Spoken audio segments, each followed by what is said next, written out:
In this section, I want to talk about advertising a default route.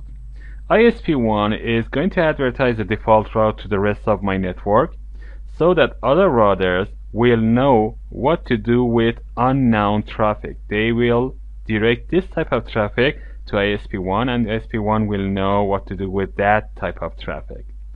So let's go to ISP1 and see the options. If I go to ISP1 and go to RIP and interfaces, I'm going to click on RIP setting. You can see that I can distribute default in 3 different ways. Never means never advertise a default route. Always means always advertise a default route even if you don't have a default route installed in your IP routing table. So let's check this first. Click on always and click on OK. Now if I go to other routers, for example router 3, I can see a 0000 advertised from 3131 and the metric is 2. So this is working. If I go to other routers such as router 1, I can see that 0000 is coming from router 3 with a metric of 3. That means router 3 will direct me to ISP 1. So if I go back to ISP 1 and go to IP routing table, from here I click on IP routes, I can see that there is no default route installed in my routing table. But I am advertising that. And this is the meaning of always advertise the default route. What if I go to router RIP, go to RIP setting and change this to if installed and click on OK.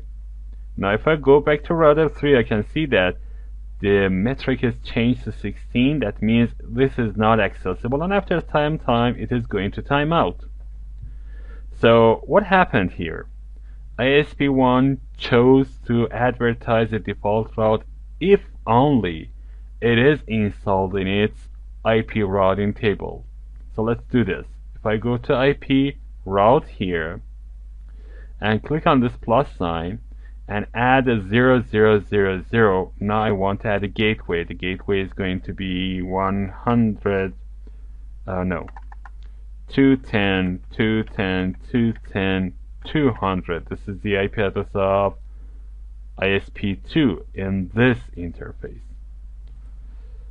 And click on apply. You can see that this is an active route working, and now I have a default route in my routing table. Now if I go to router 3, I can see that again I have 0000, that is my default route with a metric of 2. That's working default route. So if installed means advertise the default route if you have that default route installed in your own routing table.